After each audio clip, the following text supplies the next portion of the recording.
A federal judge just unloads on Bob Mueller's legal team, suggesting that they're lying and only out to get Trump.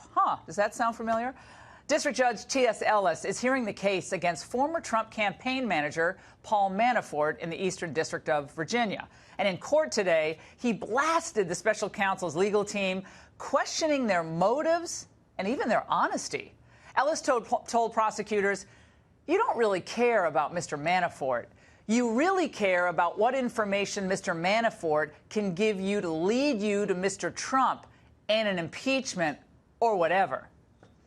The judge demanded to see the so-called scope memo outlining the range of Mueller's Russia probe. And when prosecutors objected it is unrelated material, Ellis retorted, "I'll be the judge of that." And then he added, "We don't want anyone in this country with unfettered power. It's unlikely you're going to persuade me the special prosecutor has the power to do anything he or she wants. The American people feel pretty strongly that no one has unfettered power."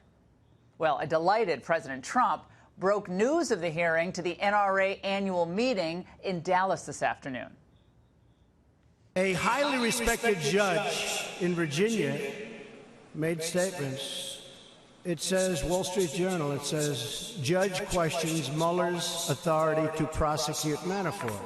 Judge T.S. Ellis, who is really something very special, I hear from many standpoints, he's a respected person, suggested the charges before the U.S. District Court for the Eastern District of Virginia were just part of the Mueller team's designs to pressure Mr. Manafort into giving up information on President Donald Trump or others in the campaign. I've been saying that for a long time.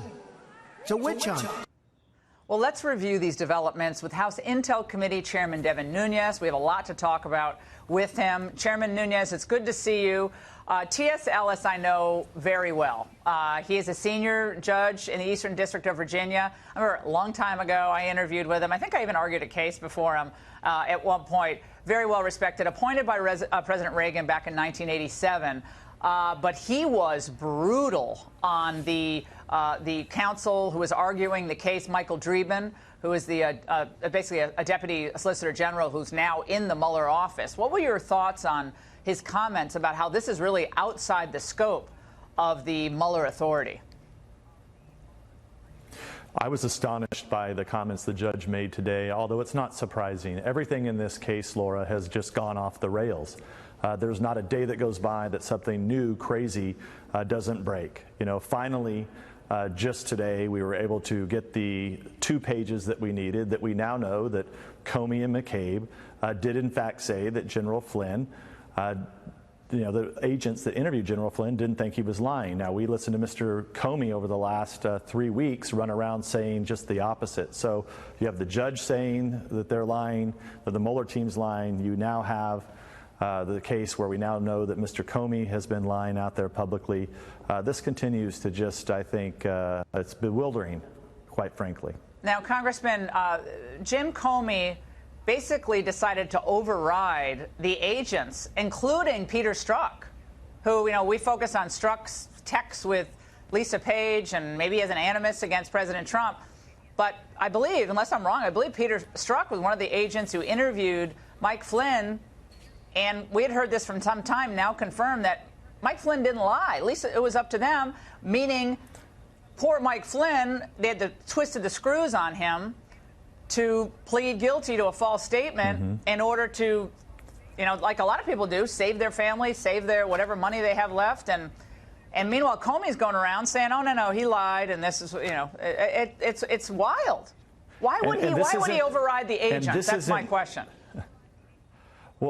Well, look, this isn't new news to us on the Intelligence Committee. This has been the problem of all these issues that they keep classified from the American people. So we knew this very shortly after the interview took place. The interview where the FBI agents went into the White House and interviewed Mr. Flynn. Shortly after that, Mr. Comey comes and briefs us. That's on the record. I know he also briefed other committees.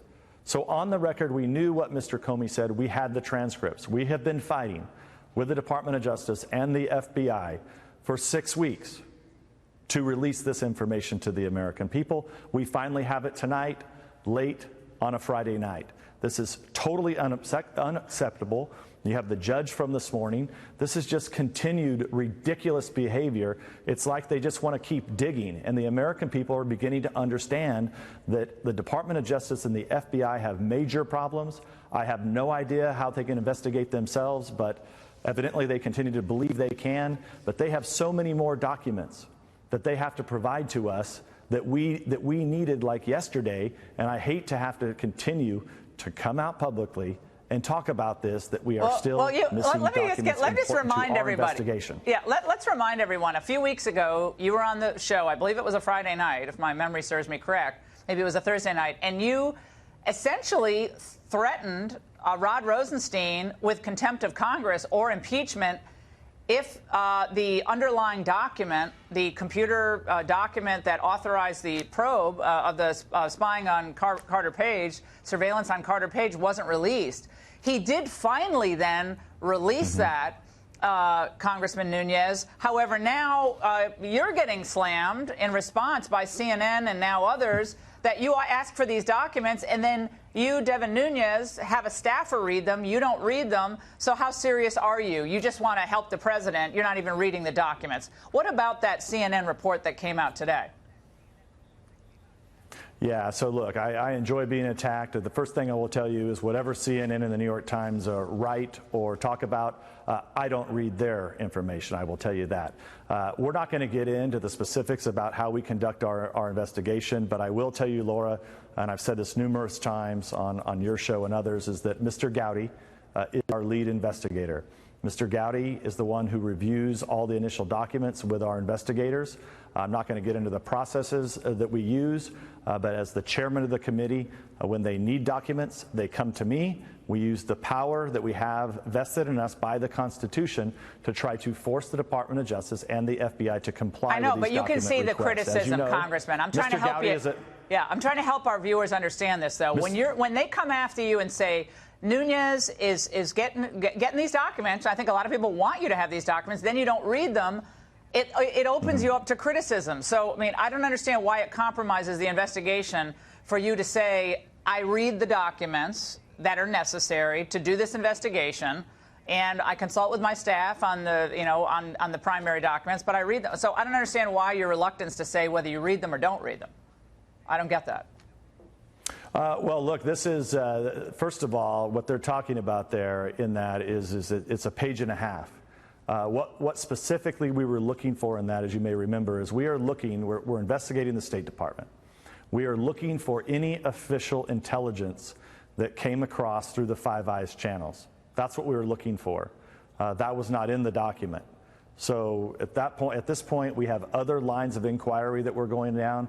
We have a subpoena out there, and so this is why we can play process games all the time, but all day long. But at the end of the day here, we continue to have our investigation blocked. We continue to have to deal with the disinformation campaigns. Well, and this is what the left always does. Just so, I mean, everyone who watches this show understands, because they've done it to me. They've tried to. When you're effective and when you're holding people accountable, and if you're conservative or if you've ever supported the president, you are a target. And so that's why, all the articles floating around about you and Paul Ryan should take you off the committee. That was a couple of weeks ago. It's predictable. I want to read for you a comment by Eric Lichtblau about what's happened to the FBI. He said, many view Trump's attacks as self-serving. He's called the renowned agency an embarrassment to our country and its investigations of his business and political dealings as a witch hunt. But as much as the Bureau's roughly 14,000 special agents might like to tune out the news, internal and external reports have found lapses throughout the agency, and longtime observers looking past the partisan haze see a troubling picture. Something really is wrong at the FBI. Now, that's not Devin Nunes saying that. That is Lichtblau saying it. Yeah, this is what I've actually conveyed this to Director Wray. He has a tough job to do. He needs to clean the place up. I've said this also publicly. We don't see a systemic problem out in the field with field agents or with people overseas that are doing very difficult work trying to track down terrorists and other bad guys. Where we do see a problem is in Washington, D.C. Now, to Director Wray's credit, you have seen many of the Comey-era people have been excused. That's a good sign. Good. What would be even better is if Director Wray made sure that we get this information that we need in a timely manner. Congressman, thank you so much for joining us tonight. We really appreciate it.